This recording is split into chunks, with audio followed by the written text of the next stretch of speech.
The angels on the line. The angels on the line. The angels on the line.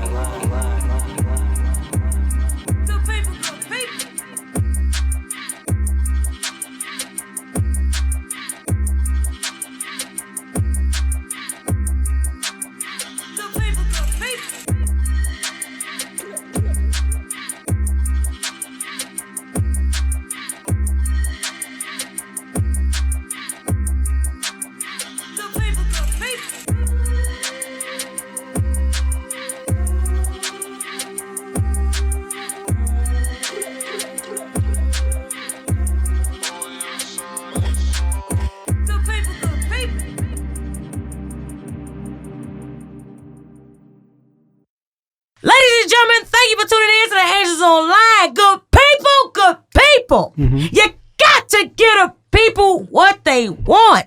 We are on season 4, episode 5, ladies and gentlemen, navigating loss early, which means these individuals here have navigated loss of a loved one early on in their lives. So we're going to discuss how they've been navigating through life, what the tools and mechanisms that they have been using. We have Dr. Carr here as well. We're going to talk about all these things right now. And we're going to start with the one that we have online. Introducing yourself, please.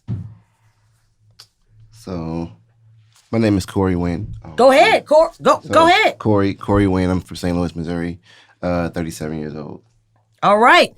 Go ahead across from us. My name is Jamie Lunsford, 44, St. Louis, Missouri. Wonderful. Talk next to her. My name is Daniel Brock. I also go by DJ. I'm 15. 15 years old. Wonderful. We'll go with Doctor here. Hey, it's Dante, clinical psychologist, principal of the Carver Group, Randy's son, Margie's son, Kiara's dad, superhero. That's what superhero. Right. Miss Terry. Hello, Sunshine. All right, tell us who you are, where you contacting us from, please. Yes, hello, wonderful people. I am born and raised in the Lou, but I am in Tallahassee, Florida right now, where I am a wife, mother, educator, prayer warrior, superwoman. Come on. That, yes. All of it. Yes. Come on. And I am the daughter of Betty Turner Shaw and the late Terrence Richard Sellers, who I have his namesake. His name is Terrence and I'm Terry. Come on. She put her daddy out there. Come on. Hold on 1 second. Hold on. Well, you want to say something? You want a fourth? What's up? I like the fact that she pointed out she's a prayer warrior. Oh, okay. All right. And I am Angel, ladies and gentlemen. The Angel's online. I am Angel. I am here. I'm daughter of Liz and Ron. Rhonda, my name, Angel. They named me when I was born, Angel. You know what I'm saying? And I'm the great grandbaby of the late Martha Eloise Ramsey. I got to say Rhonda Ramsey. Got to give it up to Martha because she's a big factor of why season 4 is happening right now, baby. Let's get it. Okay. All right, we gonna start right here. We gonna ask. I'm gonna ask how this episode relates to you, and I'm gonna start with you, sir. Tell me. So, for me, my dad, I was in elementary school, 9 years old when he passed away, and it was a difficult passing for him because of what he was going through. He was ill, and just for me as a kid, I was his only son, not his only child, but the only son and the oldest, junior, and so to be around him the way he was before he got sick, and then I was there for every moment of it. I saw it from beginning to end. And so, I still think about it. I still kind of feel like I got pieces of it missing. And, I don't think that anybody who was that young and was watching, what he was going through would have questions. I mean, I think that for the people in my life would tell you that I was a little bit advanced. A lot of people in my family call me Mr. Important. But I always wanted to know more as a kid. And so I paid extra attention, to everything around me. And so I knew what wasn't right and I knew when it wasn't right. And so I think that on the inside, I started to go through those emotions at the same time as he did when he, really found out how ill he was and what he was going through. He never explained it to me, but, a son knows their dad, and I knew what was going on. So that's my relation to the topic. Thank you. Jamie, how do you relate to this topic? Please tell us. Well, I lost my mother at the age of 15. Okay. And so I definitely can relate to loss early on. Okay, lost a mother at 15. Daniel. Yes, ma'am. I lost my father at the age of 12. Me being his only child, it hit home. So And you are, how old are you? I'm 15, going on 16. You're about to be 16 years old. When you be 16? August 23rd. August 23rd, you'll be 16. You lost your father almost 4 years ago. Yes, ma'am. Wonderful. Terry, talk to us. Yes. So Terrence was in the military, was home past basic training, and was murdered off of Wabadan Union. Only child. And I relate to this topic. I guess the first thing I'm going to say is I didn't know what grief was. I thought that when he passed, when I was 4, that was it. And then you just have to grow on. And it wasn't until I was an adult that I learned what the word grief was. And then from that word, I know not to get into it, but like grief is something that is continuous. I still grieve. Okay. When I'm around family, I still grieve. So yeah, I just stopped there. Okay. So I'm going to ask you this because you already were on that. The question was have you ever felt a sense of loss or grief for not having your father, Terry?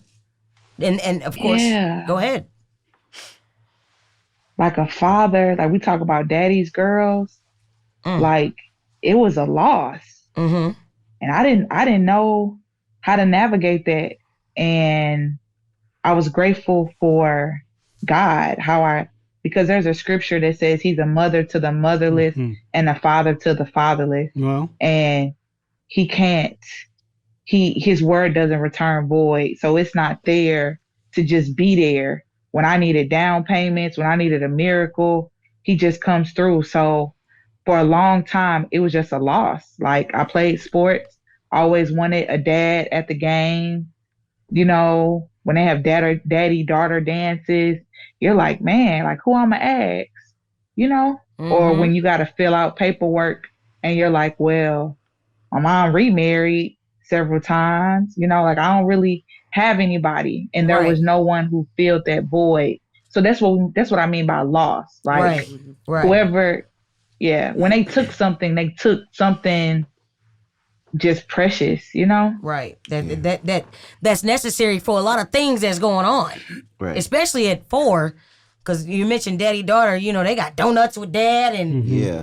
I can't count all the new stuff that they got these days that we ain't, I don't I see show that. up for a lot of those donuts with dads thing. I show up for a lot of those for my nieces and nephews. So See, I mean, they got a lot of activities it's a nowadays. lot of activities, and those kids be super excited Oh yeah. when parents show up. They be, Yeah. well, when my grandma here for breakfast with grandma, my mom, I be like, oh, they here? And they gonna talk about it forever. And they gonna talk about it, be like, Yeah. we was here, my grandma, she picking me up after school. Yeah. Now you got to ride after school. You look Okay. at the other kids looking like, we getting on the bus. I just And see they that brag type about of getting, going to McDonald's or going to get what? Yeah. the simple stuff that we look at like little we're not things. eating that McDonald's. Right. As adults, we like, okay, Right. But kids, for them, it's a huge impact. Oh, yeah. So what Terry's saying, it's like we see it with other kids these days. Like, Jamie a grandma, right? Yeah. You show up for grandma for something, boy, Jamie a sucker probably. They get her probably. So I love that.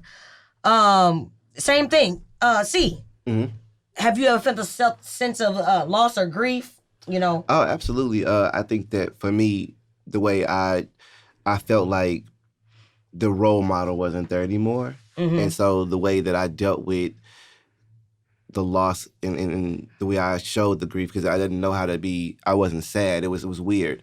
I started to overcompensate as a man, even though I didn't identify with a lot of what I was doing. I felt like my dad's not here, even though my uncle his brother was there, which he worked a lot, but he showed me some stuff. But and I never discredited him for that. But the driving me to just be a man. It was just it was odd, and I never understood it. It played into relationships as an adult. into friendships or whatever, you have to be there, protect and provide. You know what I'm saying? Like in relationships, I messed up a lot because I thought that that was what a man was supposed to do. He wasn't there to teach me this, but I thought that a man was supposed to protect and provide. That's what I heard. You know what I'm saying? So that's what I tried to do and be, and I thought that it was my purpose was just that. And I started to figure it out later on in life when I became a parent that wasn't it. It was so much more that a father brings to the table. And so that for me, I think, is when I started to learn a lot of what I was going through was grief. Right. And was me trying to figure out and navigate my way through not having him there and losing him the way that I did, because it happened quick and we were super close. So it was weird how it showed up for me and how I, put it out there in the world. And I still kind of have a hard time dealing with it and understanding it. But I know that it was just always that overcompensation, like playing football and it was being good at all kind of sports and trying to figure out how to make him happy and make him how to do right. That's what a man would do, like out of construction, like learn how to fix cars, all of this kind of stuff, which is fun. I've learned it all. I can, it's useful, but it hasn't really filled that void yet. I still look for that person to, look up to. So it's, like you said, it's a process that you continue to grieve throughout life. It's different stages of it, and you hit it when you, go through different moments in life that you don't realize that you would need that person right there next to you, or it would be better, or more fun if that person was there, with you doing it. Jamie, you felt a sense of loss or grief, Of course. 15 to 45 now, you know what I'm saying? So that's 30 years right there. So throughout that time. I've definitely... So early on, I never really had the chance to grieve. Like Terry said, I really didn't know what it was. But not talked about, right? We said on another episode, Latanya mentioned it wasn't talked about in her family. It was that wasn't a norm. It was like you deal with it and you move on. Right. But you were 15. And it was that way. By me at 15, I was already a mother, so life kept life, so I had to keep going. So I never really had the chance to grieve as a teenager or a young adult. It wasn't until maybe my early 30s when I actually was able to kind of grieve, but it still hurts to this day. Yeah. Come on. Talk to me. You've talked to us before. You were a guest on another episode. You felt a sense of grief for your father. Yes, ma'am. Like I said on the other episode, it was really. It got to the point where I tried to fill myself with football, playing sports. That's why I related to when you said like the sports piece. Cause and I hated sports. Man, at first, sports, I never saw myself playing sports, but I got into it because it was something I felt was an avenue, something that I could escape reality from. I could, but also along with playing sports, picked up smoking, picked up drinking, at a young age, and it's not something I'm happy about, but it's, you gotta call a thing what it is, so, multiple different tries of trying to escape the pain, trying to hide it because I didn't know what it would feel like if I just if I kept it there, what I'm saying? I didn't feel like I'd be normal, if that made sense. I didn't feel like I'll be what everybody calls the norm, but like I said last episode, it's a perception on life in this world that you cry, you weak. Yeah. If you don't express yourself in the way that everybody wants you to, that you're not strong or you're not the man that everybody wants you to be. But I've been shown crying helps you. Yeah, it does. Crying makes you the man and the woman that you're supposed to be. Yeah. It provides a sense of comfort and a sense of ease on the situation. So And when you understand what crime really is, you appreciate those tears for what they are. Right. They're an avenue away from you, being violent and angry, which could put you in a whole different category, situation. Right. Yeah. So if you need to cry, then you let it out. If that's gonna make you feel better, you just get it out. Yeah. Mm-hmm. So, how do you navigate societal expectations and norms? For me, I hid a lot of who I was for a long time. I was afraid of my femininity for a long time. Mm-hmm. I thought that it was gonna be, my family would be disappointed in Mm-hmm. me because of that side of me or whatnot. And so that made me angry also, Mm-hmm. because I just felt like, at that point, it was just my mom. And so I had to be, man of the house is what I Losing thought. your dad, anyway. society expectations. Yeah. You got to be the man I of had the house. to man up, yeah, and I'm the oldest too. So, even though that's not what was said to me, I felt like that was the expectation, so I fell into that. And so it was weird being one person with my friends and another person at home. And, it became too difficult to hide it. And eventually, my mom's side of the family, I was more open with them than I was with my dad's side of the family. But at least I was somewhat freer at that point. Mm-hmm. But it was my dad's side of the family that I always really wanted that acceptance from. Right. Because me being named after him, Mm-hmm. it was a little bit more pressure on that end, especially the expectations from them of me, as far as going to school, as far as the kind of job I had, and just everything. They expected me to be this well-rounded, wear a suit to work, suit and tie every day kind of. My grandmother's very old school. Okay. And so, I wanted to be that for them, even though I didn't like it. I did it because I wanted them to be happy with me because my dad was no longer here. So I felt like I had to replace him. And so it was just the weight on me to be those two people for so long was real difficult. And eventually I slowly came out of it, and to the point where now I hate that it happened. My uncle's now passed away, but that was the reason he and I stopped speaking, because at some point I had to just be me all the way around to everybody. There you go. And it interfered with me and my grandmother's relationship for about 5 years, which I'm glad I got her back. My uncle, he unfortunately passed away. We didn't get to mend anything. No, we didn't get to rekindle it. But I'd like to know that he still did love me. He just didn't understand that side of me. So I'm not angry with him for what he did. He reacted the way that he felt was right because of how he was raised. So, Mr. Anderson, can I say this? No, go ahead. I just think that's how he was raised. what and I he's know saying. that his dad wasn't around either. So I know that I don't know where he got that from. Maybe that's what his idea of a man was. So I don't fault him for that. But kind of relating on what you said, and I can tell you this. I know it might not have been that he didn't love you. It might have been the fact of he didn't know how to show you the love that he wasn't giving. Right. You get what I'm saying? Because you can't give love if you don't know what love is. Yeah. So I can't show you.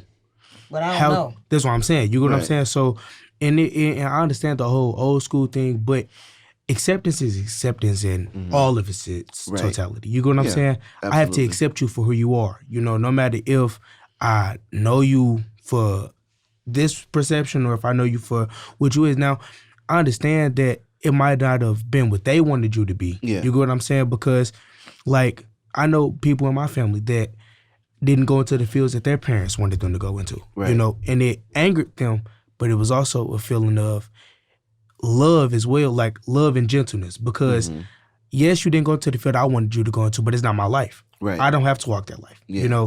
So it's like I'm here with you, but I can't, you know what I'm saying? I can't walk this walk with you. Right. So How do you navigate, though? How do you navigate with your father? I'm going to shift that question to you then. Well, really, societal expectations. Because you don't drink and smoke or whatever. Yeah. So what something shifted that, because societal expectations when he died was probably what? Everybody was making me feel as if like it was normal. The drinking and smoking was a normal, It like like I said, like it got brought up, the friend group that I was hanging around. Okay. The people that I surrounded myself with made it seem as if drinking and smoking, and I don't mean just like every so often. I mean like you go to sleep, you wake up, you repeat.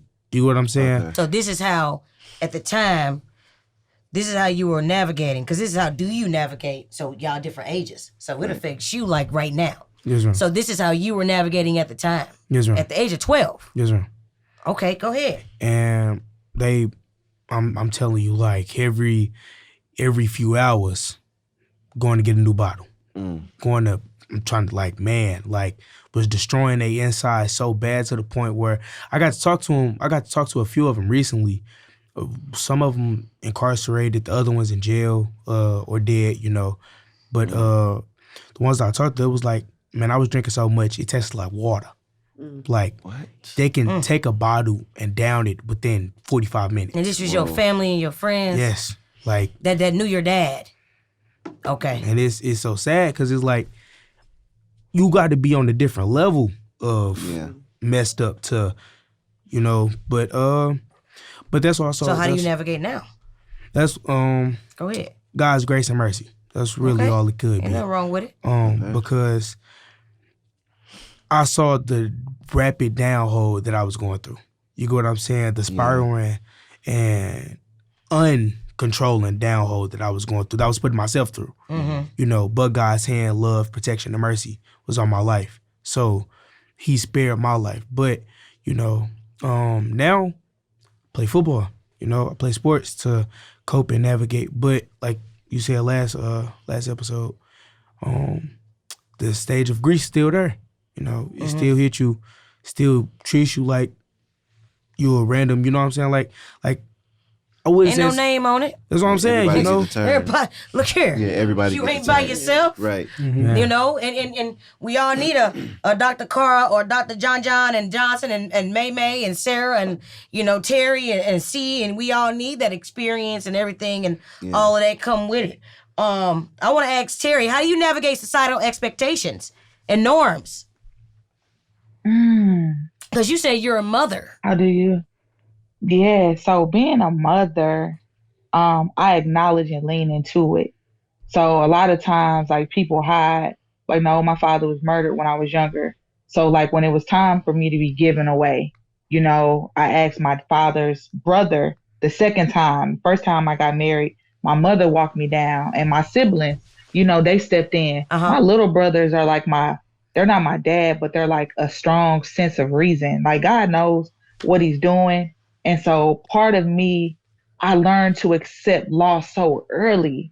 Like, like you said, life don't have a script. So it was, Terry, you just got to do it. You know, you didn't have a fairy godmother or somebody that was going to step in.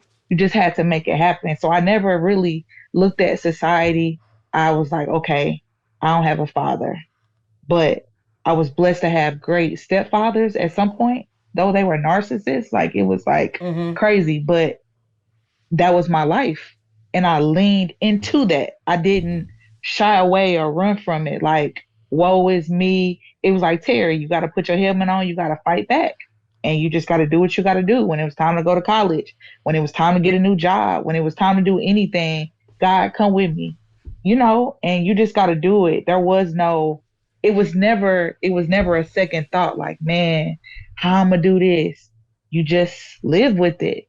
And I'll never forget graduating from Alabama State University. My stepdad was there, and my biological father, his family was there. His sister, his mother, and she called me. You know, you're not supposed to have your phone. And I hadn't thought about it because I just go. She said, my brother would be so proud of you. I didn't cry about the degree. I didn't cry about earning a bachelor's. I didn't cry until reality hit. Yeah. And she was like, he would be so proud of you right now.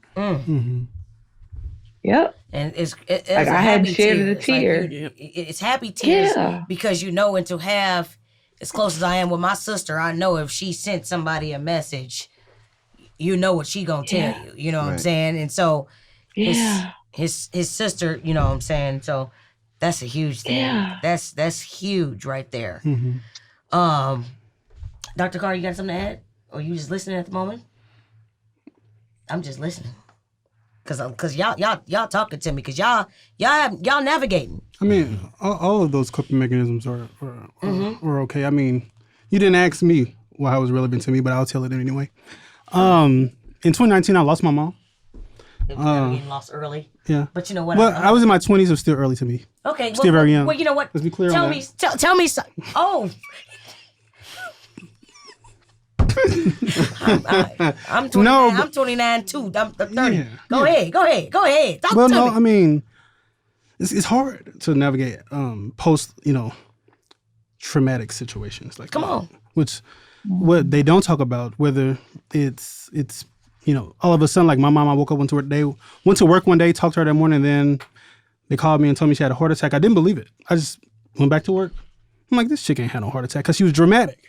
And I'm like, here she go again, one of those episodes again, and then she died. It was like, oh, right. So I think that what is overlooked a lot of times in the navigation of the loss process is essentially our brain reacts like we've been robbed. People don't want to discuss that. They don't want to. Yeah. It affects us like a armed robbery. Mm-hmm. Clinically, it does, because something that was important to you, someone that was important to you, someone that filled a rather large space in your life is all of a sudden snatched from you, right? And then you have to proceed with life without having that person, right? That means, and it goes from the smallest to the largest. The smallest, have missing, able to call and say, hey, how much sugar do I put in this Kool-Aid? Or, having an empty seat, or having to find somebody to give a graduation ticket to on one of the most important days of your life, or missing your marriage, or not missing out on meeting their granddaughter. I mean, just it's never ending. I mean, I know there's 7 stages of grief, but you never ever make it to the last one. Like I said in the last conversation, you never make it there. Because something's going to trigger it. Exactly. You never make it there. It's going to be the sound of a TV show that's playing. They favorite song. They favorite color. The nay-nay. Gonna bring back when I used to be at the family reunion jamming. Mm-hmm. Like, dang, that so-and-so will be here and then, kicking it. Yeah. One of the worst parts of it, and one of the downsides to social media, even when you think you're over it, those memories will pop up on that you posted years ago with that person. It's like, hey, well, I can't believe that this person was here at one point and is not anymore. I can't. Even with a PhD in psychology, I cannot wrap my mind around somebody not being here, not hearing their voice anymore. And it's one of those things I struggle with. Yeah, it do. Dang, they straight not here, ain't that? Man, look here, I messed up when I got out the hospital on Tuesday. I took the long way to my grandma's house, which took me right past this lady's house. So I'm dealing with all my medical situations, and then I look up, I'm on West Florissant and DeSoto. I'm like, are you serious, bruh? Oh. Like, why would you come this way? I'm very intentional on not going there. Man, I don't even know what I was thinking. I looked up, man, at that stop sign and saw that house. You could have snatched my soul, clear out my body. I could not believe that I had went that way. Whole day ruined. Because you can't come back. Like, it hits you. It's never ending, bro. Then you get out of the hospital. Exactly. So it's like, out of all the things. Is this a sign? Man, it's my time coming. Man, look here. Is she saying, it's crazy. Get home? Can I add? Can I add? Yeah, go ahead, Terry. So, when my father passed, my grandmother, his mother, was like, I don't visit graveyard. So for a long time, I had not known where his gravesite was. Mm-hmm. They told me where he was buried. And when I'll never forget 2 years ago, just standing and weeping over his gravesite. Mm-hmm. So when I need connection, I go right. I know how to get there with my eyes closed. Mm-hmm. And that was the closest I had been to his body since I was 4 years old. Mm. And I'll never forget just crying. And so when you said that, like, I remember, I know what that feeling feels like. Mm-hmm. Like, what? Like, I'm right here at the house. Correct. Like, I'm just right there, just standing, just weeping. The first time I went by myself, like the second or third time I took Quinn, and I was like, this is where your grandfather, because she's met her great grandfather, but she's never met her grandfather. Mm-hmm. So yeah, I can definitely relate to location. We mentioned circumstances and experiences before. And it's like he went that way and he was like, Why did I just do this to myself? Boom. Terry's like, I'm going that way. Lean into it. That's Lean my into piece. it. And I'm taking my baby to see her grandbaby because her granddaddy because this is helping me since 4 years old. So it hits people differently. And again, that's why you can't say, well, I can relate to you, but you really can't. Correct. Yeah. Because you look at this house as, I'm not going by this damn house. You look at this grave like, come on, Quinn. Right. We going to see Grandpa. Right. We finna go sitting. sit down. You see, she said we sitting. Yeah. We finna sit down. Center. Like, I center myself. You know, it's a beautiful thing just to see the diverse of but the you gonna circumstances. weep, though. Come on, ain't nothing. And what we say, ain't nothing wrong with doing that. Correct. You have to because you have to let the feelings escape you. You have to release it. Yeah, and I'm gonna tell you something. When I cried when my great grandmother passed, I'm gonna tell you when I cried, I would just cry. You know, I just cried. April 27th, I just cried because that's her birthday. But I didn't cry because, you know, I was sad and mad and because she passed. She was 93. She lived through all this stuff that we're showing history to these kids in the classroom. She seen we could have conversations about it. She knew what I did. She knew I was shooting season 4 soon. She knew all of that. I cried because I just couldn't talk to her because I couldn't see her, and it was and she was at peace. She's at peace. Right. You know, I'm not gonna be selfish. I don't want her still here going through that. Why? She's okay. I cried because I just love Big Mama. Right. You know what I'm saying? It's okay. You know, she was natural. Bad. It's not. Yeah, no. I love Grandma. Yeah. You know, when she passed, I was super selfish. Like, when she was here, I was selfish. I said, no, Grandma, I want to go first. Because I knew what I was going to go through potentially. Because of what I do I knew it. Yeah. And I went through it. Yeah. And God grace, my wife was there, you know what I'm saying? And my mom, you know, and, you know, my family and stuff, because they knew how I felt about it. I didn't hide anything with my feelings with my great grandmother. Yeah, that was, you know, on her birthday, I made sure I had people over my house. Right. So we keep going, and we talk positive about it. You know, May 31st will be her 1 year, but I'm glad I'm shooting season 4. Right, I'm okay. Yeah, you know, I might cry because it reminded me of when I saw her. Like he said, that grief is something's gonna remind you. You know, I drive past that hospital, Christian North, whatever hospital that is, and it's like, man, I remember pulling up. I remember getting my hair done, getting ready to go, you know, and getting that phone call. I remember seeing her laying in that bed, but I remember the nurse saying it's okay. We let her be at peace. She did not suffer. Right. That's all I cared about. And that's what's most important. She didn't, nobody hurt her. No, she was 93. Her heart already had a problem. It's okay. You know what I'm saying? I'll go sit at what's the military with Jefferson Barracks. I'll go sit there and see her, Big Mama and Papa. You know what I'm saying? I'm okay with that. Like Terry, I'll go there. You know what I'm saying? And so I'm really, I hear you. I'm Angel. I'm doing an episode, but I'm human. Yeah. You know, and I go through the same stuff or whatever, you know what I'm saying? And I'm still going through the process. You know, I've just, you know, I'm not angry. I'm not, you know, I'm going through it, but I'm not going to get to the end of it. Yeah. Because even me doing this reminds me of her. Right. Because I'm doing my nonprofit says keep helping the children at the bottom of the logo because that's what she said to me. Yeah. I saw her on her birthday. I talked to her on her birthday a month before she, you know what I mean? Like it's okay, you know. So give me one second. Hold what you got something real quick? Yeah, you can go ahead. Oh, you sure? Positive. You have to get the people what they want. Well, come on, keep. You said that, I'm going to the next question. Hold on, go ahead. I said that. Well, I say this to say, you know, God puts you through trials and tribulations in your life for a reason, you know, to make you stronger and deeper in your faith. You get what I'm saying? Not saying that it's not going to hurt. Not saying that you're not going to cry. Not saying that you are not going to experience things that isn't going to remind you of them, you know? But that's why God's love and mercy is everlasting. You get what I'm saying? Because his love is going to hit you where you feel like nobody else can hit you.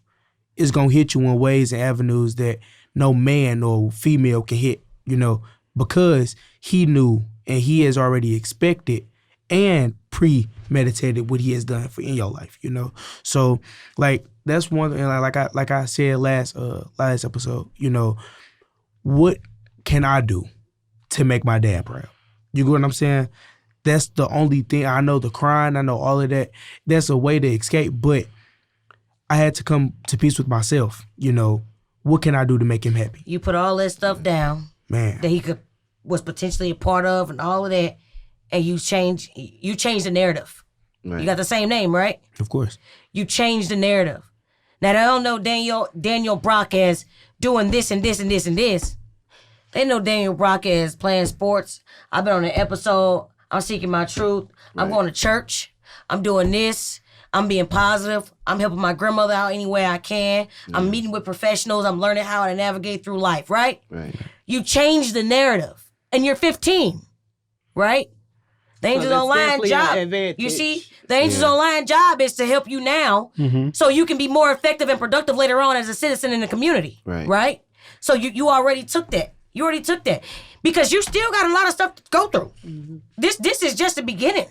Yeah. You ain't even got a job that you got to go to even survive. You live with somebody right now. You them bills whew, look here. Look here. I need therapy. Okay. Look here. That's a whole nother My episode. electric bill went up $15. And I don't want it. Well, it was $27, but it went up $15. But look here, keep all the lights off, right? Okay. I hate the lights, okay? So it's an advantage to my house. But you understand what I'm saying?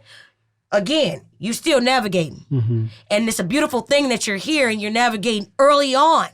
Right. And you're watching people who's been navigating for a long time. 30 years of navigating. And they still letting you know that they still figuring it out. Yeah.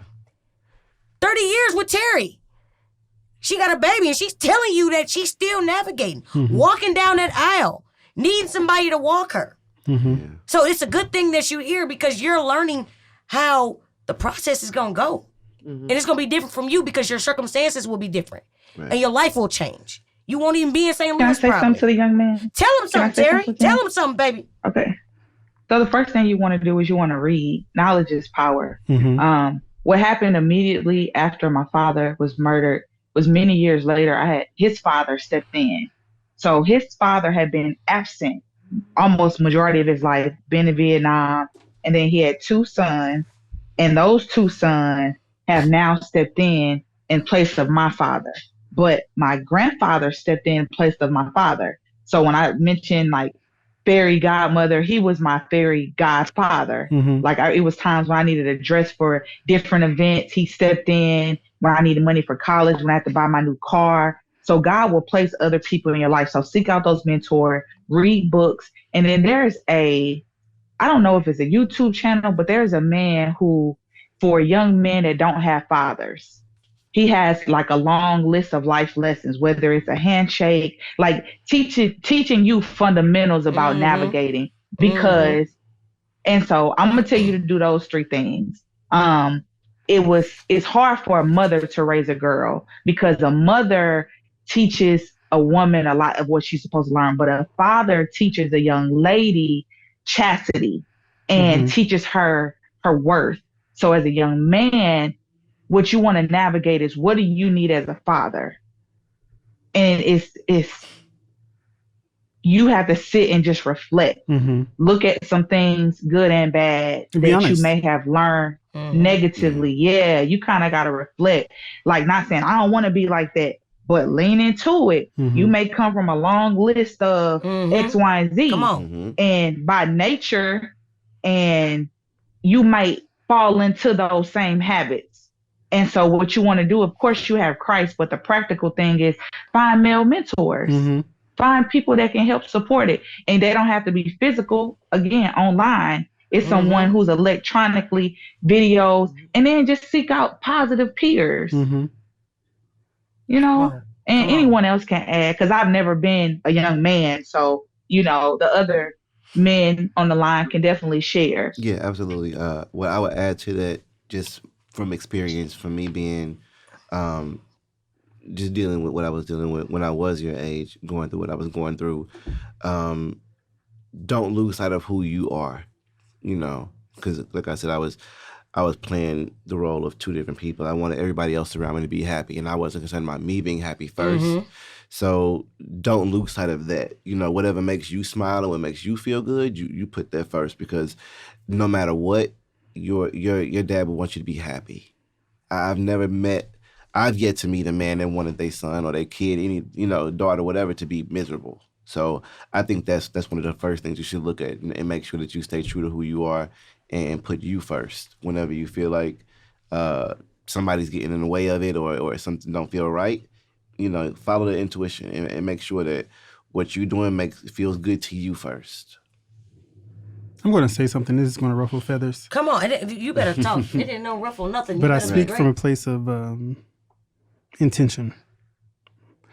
It's important to not try to find, because you're going to naturally, as a human, you'll do this, but you really want to not try to fill the void with someone else. You can't have somebody replace your dad. You can't have, I don't care how nice and what type of motherly advice, you can't replace my mom. I won't allow it. Right? And so you can't, finding mentors and role models to give you direction, but don't allow yourself to try to have them be your dad. Correct. That'll never happen, my man. But understand, like Terry said, then the reflection, the soul searching, understanding with honesty who your dad was and some of the things that he done that may not have been okay, and then leaning away from those things, right? I think you'll see the most benefit there. It's super important. It's super important for you to do that honestly. A lot of times we don't like to be honest because no one else wants to speak negatively about someone that's no longer here. But you have to understand that some of those things are in you, whether you want to, admit them or not. So you just have to be intentional what those things are and see if you've at any point displayed any of those traits, whether intentionally or unintentionally, and then lean away from those things. Understand and get a goal and mindset of where you want your future to be, and then all decisions should be focused and centered around that, and then you'll get there, right? I love that. Thank you. For you adults, do you feel like you missed out on important life lessons or experiences by not having that parent? Oh my God, yes. Yeah. Man, look, after my mom passed away, I graduated with a PhD, which is probably one of the most important days of my life. What you mean? Probably. Well, because I'm going to say I got married. Well, okay, yeah. And people will say, well, you should have said that was the most important. But, no. But because I know I didn't have to work to get married. Okay. Because I'm me. Oh, huh. But look here, I didn't either. Look here. But I had to work for that degree. Look, I had to work. And then. A whole lot of homework. Man, look here. And then I was blessed with a daughter. My mom should have been there for that. Mm-hmm. And I the best part of my life took place after 2019, and she was there for none of it. And just knowing how, man, my mom used to brag on me when I was trash. She would brag on me to other people when I wasn't anything, amongst all the mistakes. So her missing out on all the things. Honesty is the best policy. Listen, keep it funky. I'm trying to tell you.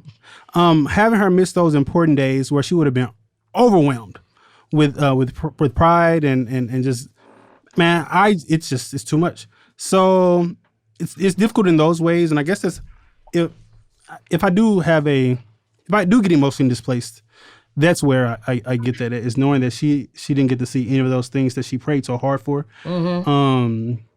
And then y'all know my dad. Well, yeah, y'all three, Terry, you over there, and Rhonda know my dad. He the chili master. Come on here, that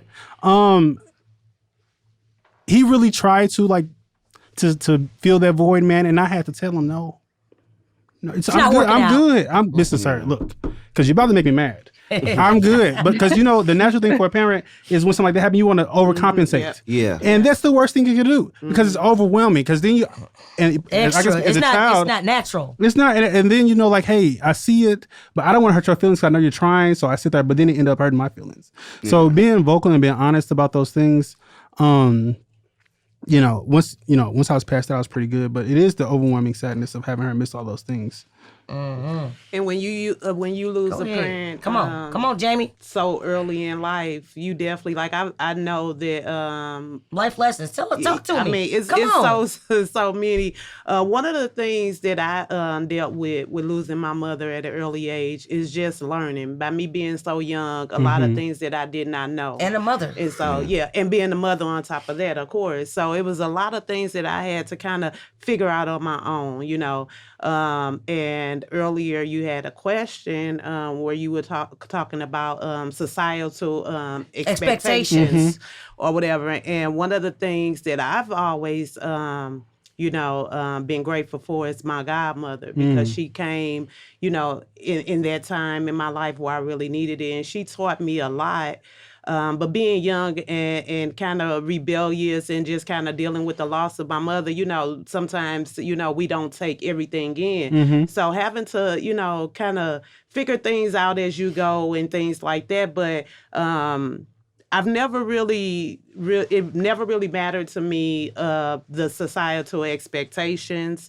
But I do know that society expected me to fail in a lot of different areas. Come on here. It's not society, family, people. Yeah, I mean, Absolutely. And so I've always made it like my mission to, to not let that show. Not, and so, I feel like you spend your life, because you didn't have that guidance, you spent your whole life guiding yourself. Right. And now finally it took you this long because you didn't have nobody, and that's what you missed out on. You know what I'm saying? You didn't always, there was no babysitter. There was no, I'm going to grandma's house. There was no, 15 with a 1-year-old, 2-year-old, or I don't know.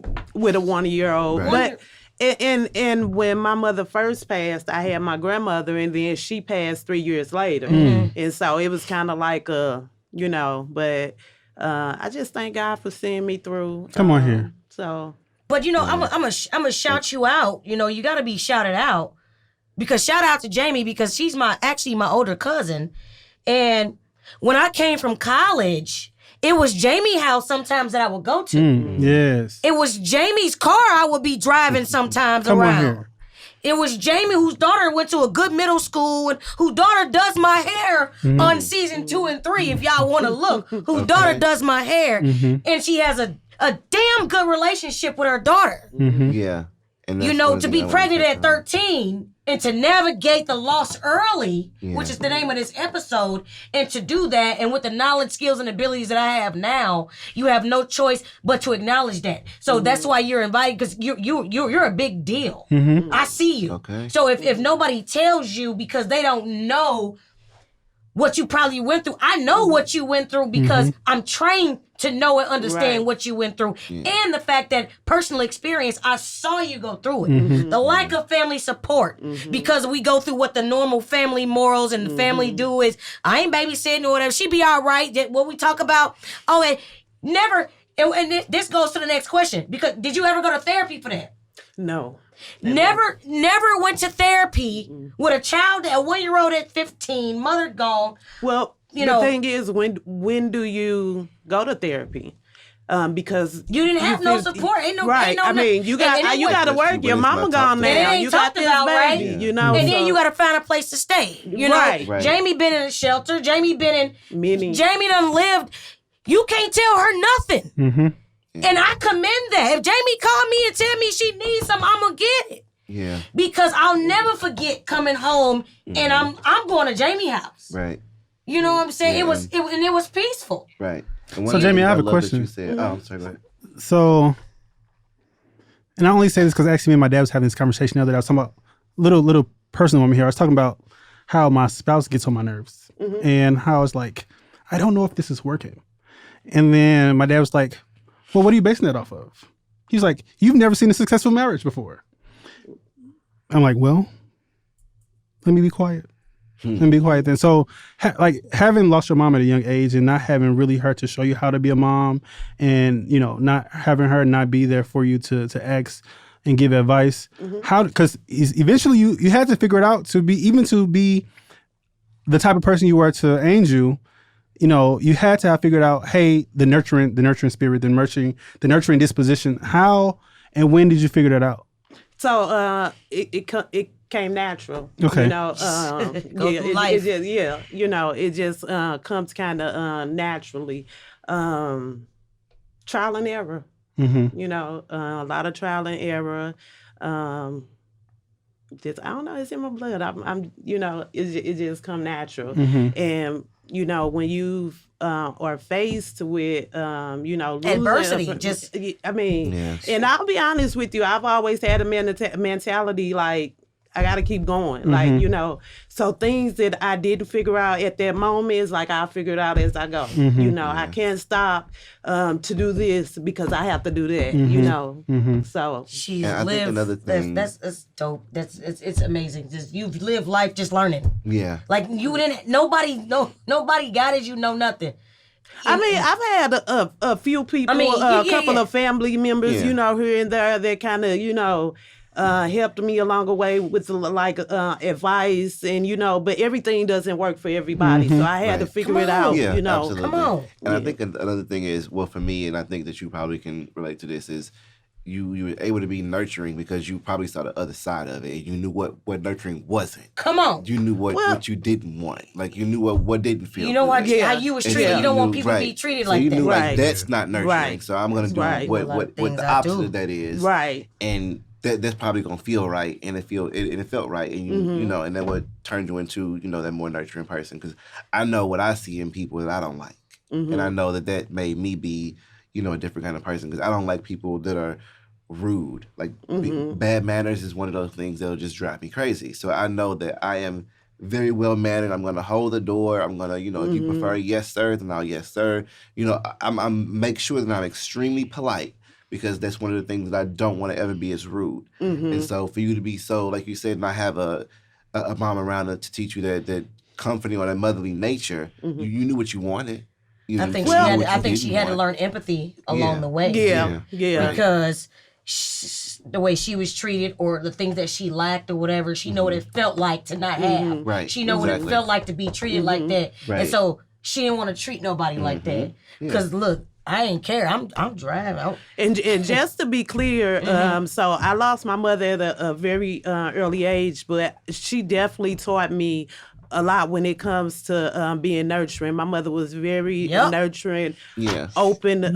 She used to do my hair.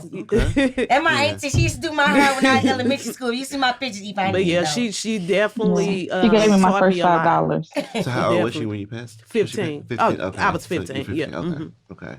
So yeah, 15 at that point, you can retain a lot from what you was taught. So yeah, for sure.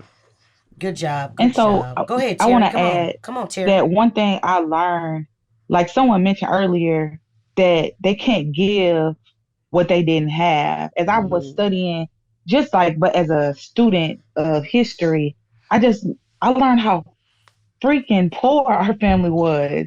Like when I heard my mom talk about different things, I'm like, ain't no way like DFS didn't come to this house with 14 kids. Like, well, things was different it's back amazing. then, you know. It's like I know, but it's just, but you know, The fact like that they made it y'all through. were reared through that. Yeah, the fact that they made it I through. couldn't imagine. And who lives And with so, 36 people in the house? Like that's You know, That's crazy. 36. That's a lot. Yeah, that's crazy. That's at a family reunion. Do you get what I'm saying? Like, It was And so- fun. It Yes. was fun. because that was the norm. That's a function. Right. That's that was was You live with your cousins, maybe your in brothers, rural and your Tennessee, aunties. but not on the south side of St. Louis. Correct. Like, you know what I'm saying? Like, and then when you become an adult, it's But- like those people are magic to you. Like thinking back. as a listen, kid, and so mom my is, like, cousins are magic. my gems. Like My cousins are my gems. Yeah.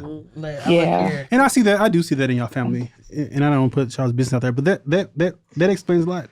I mean, everybody is super. Most people that I've met are super nurturing and welcoming. And if somebody needs somewhere to go, I'm just gonna go over this person's house. And I'd be like, they allow that? You just gonna pull up at their house and just be there? You know what I'm saying? And my stepsister's the same way. It's like I can't believe that, because my family wasn't like that. And ain't. And ain't. Look here, that door be closed.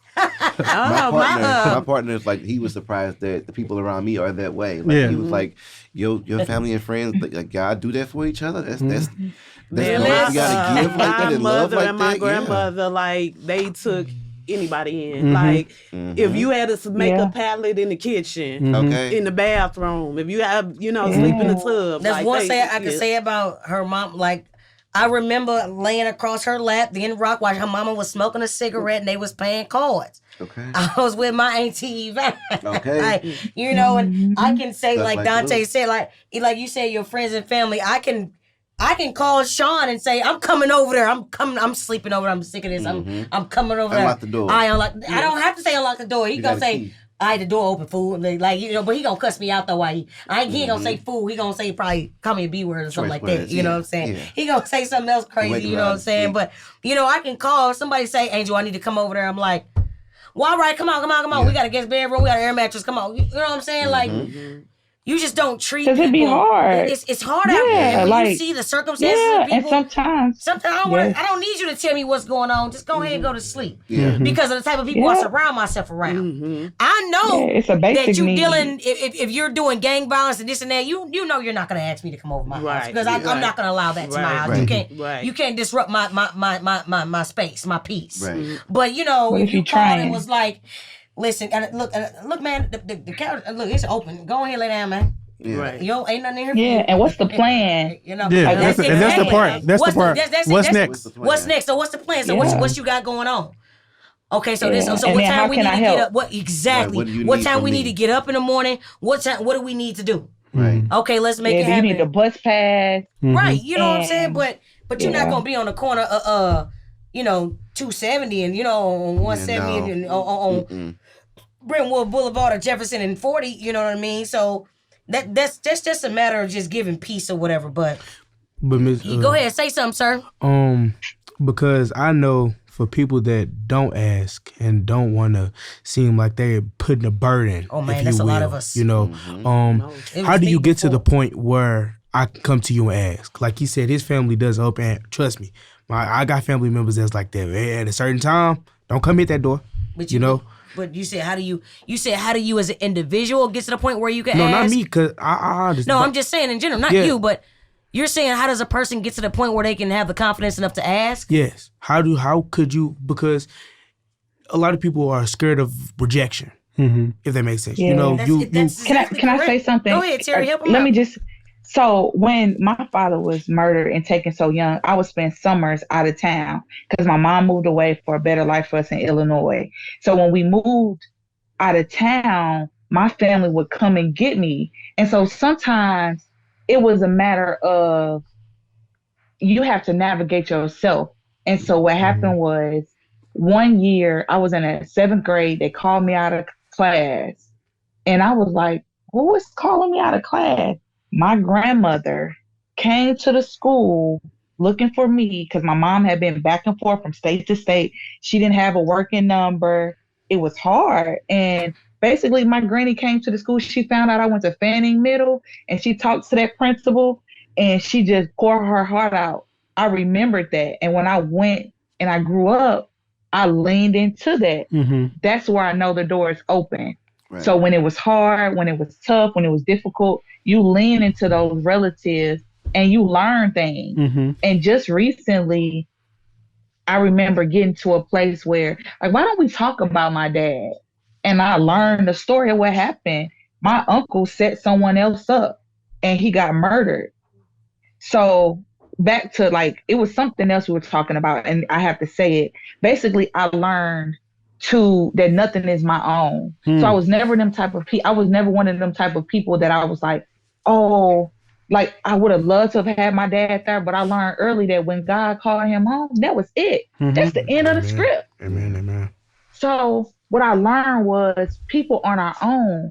So I got to take advantage. I got to really breathe in this space that I get with a person because at any time you could be called home. Correct. And so what I learned was just take advantage of those moments, spend time with family, because everybody know you can get a call tomorrow and you be like, what? I was just talking with them. I just saw them. Yeah. So you feel yourself and you put yourself in rooms with people who love you. And it may not be a relative. It may just be a friend. It may be a mentor. But that part is completely up to you and you listen to your heart. Don't compromise. Don't settle. And I learned early that home wasn't a place that I could go back to. Correct. And Angel can attest to this. Like, baby, look here. It just wasn't. Look here. But I learned how my parents, they did enough for us, but nobody taught them to go to college and do nothing. Nope. Mm-hmm. And when my mom did sign up for college, you know, she found out she was pregnant. She had to go work at Jack in the Box. It wasn't somebody, I'm going to keep the kids. And no. So when I learned that my mom was in college and I found out, that was enough fuel for me to finish school. Come on here. So I don't expect a lot from my mom, because not that I don't expect a lot, but I know what type of life they had. Yep. Yeah. And that's why I'll be doing myself a disservice being upset with my mom, because I already know what it is. Yeah. So now you putting these unrealistic expectations. Mm-hmm. You go get some help so you can know how to deal with me. You go do the. You know, I'm gonna just love you from where you at. Right. You know what I'm saying? Yes, it may separate us a little bit because I'm over here and you're over here, but I love the hell out of you. Right. You know, she gave me what I needed. Mm-hmm. You know what I'm saying? With what she knew how to give me. What she had. You know what I'm saying? Nobody can take the place of Liz. Mm-hmm. Right. You know what I'm saying? Yeah. So at the end of the day, like Terry said, and then to go back to you said how you deal with the rejection. How do you know when or whatever? I'm gonna tell you something. When you know what rejection feels like, you know how you gonna treat people. Mm-hmm. I'm gonna tell you that. Mm-hmm. I'm gonna tell you real quick. When you don't have a home to go to, you gonna look at. You know what I'm saying? And like you keep good company around and you treat people right. I was just gonna say, as long as you know you living your life right, and you know as long as you know that you being right to those people and you loving those people the right way, they gonna come back for you. You know who you can go to. I promise you. And you're gonna know that. And I'm gonna just tell you, like, coming up, the people that are there to assist you, God gonna lead you to them or them to you. Amen. It's been so many times where I didn't know how I was gonna connect A and B, and I think, and then the phone ring, and it'll be like, girl, I was thinking about God told me to call you. So you just have to make sure that you keep that relationship with God, keep that conversation going with Him, and He's going to make a way. I'm telling you, He makes a way out of no way. Like glory. So, yeah. Look, let me tell you, listen, progress is a process. Mm-hmm. Okay? Life will life. This is just the beginning for you, right? We've been going through this for a long time and we're still navigating. Mm-hmm. What does that tell you? I think one of the takeaways here is, and I probably couldn't have said it myself, is understanding that no one, nothing belongs to you. Come right. On. Yeah. It'll really, man, look here, that'll help you. That'll help you. Cause you don't get so caught up on, hey, can I borrow your car? I mean, sure. Or you got some money I can borrow? Well, if God has blessed me to have a surplus of money, why wouldn't I bless you? This is a tool. This money is a tool that has been given to me to use to help other people. Mm-hmm. So why wouldn't I? Right. And if you take that posture, one, you'll continue to be blessed, and that's a fact. I can tell you that. Yeah. For sure. Two, you won't get so caught up you won't get intentionally caught up on people, places, and things, so that, of course, if you lose somebody or hurt, right, but you'll understand it wasn't yours to begin with, right? So what have you really lost? Nothing. So you need to focus on being, one, happy, independent, and figuring out how you can be an asset to someone else who may or may not be in a situation that you've come from, right? So I know how I can pour into somebody who's lost their mom because I've experienced it. I can know how I can pour into someone who has never who has a first child and don't know what they're doing, because I don't know what I'm doing. I know how to pour into somebody out of all these experiences that I've had, and the experiences are also tools, because it's what you use to relate to someone else going through the same situation that'll help them. Don't take the posture as of, I've been in your shoes before. No, I can relate. There's a difference between being in somebody's shoes and relating to them, right? And I think that'll help you tremendously. And don't really get caught up on, and this is for myself, so don't get caught up on not having the person there, because you'll never heal from that. Yeah. Focus on, and I hate this because people always say this, focus on the good times. And it's like, okay, sure, but like if you really lean into that and look through the lens of the good times and all the efforts that you're doing to make that person proud, and understand that the success will be the residual of doing those things that align perfectly with your goals. Mm-hmm. Yeah. Yes. Look here. That is episode 5, y'all. Navigating loss early. It's been real. It's been great. What y'all think? I like it. I think it was good. It was amazing. Yeah. Yeah, you know, I you think got that some for advice. Me, I'm optimistic about your future for Yeah, sure, especially very. seeing where you are now. I'm I see great optimistic things for about you still doing great. Thank about you guys all navigating, just opening up to people that you don't know, Right. and just being vulnerable. And that's what this table is about, because you got to be real. You got to be able to see. Cry. Huh? I did good. I didn't cry. Look, I did, dude. I'm gonna grab it. I did good because I'm a very private person, and but your guidance is needed, obviously. Yeah. You know what I'm saying? Yeah. And if we can I give can see the strength on you. Like when I walk in here, like I can just see it on you. Your stature. look here, It's all over you. Terry, everybody. But before everybody leave, y'all already know what we gotta do. Everybody gotta do what? Good people, right? Terry, we gonna start with you. Can you give us a good people? Can somebody else go first? I'm trying to be serious. There you do. Give me a good people. Well, good people. Dante, give me a good people. Good people. See, what's up? Good people. Jamie, what's going on? Good people. Jamie, cool guy. Terry, give me some, girl. Good people. Look at her. Ladies and gentlemen, this is Angels Online, Season 4, Episode 5, Navigating Loss Early. And you know what I'm leaving you with, baby. Good people. You got to get a people what they want. Woo!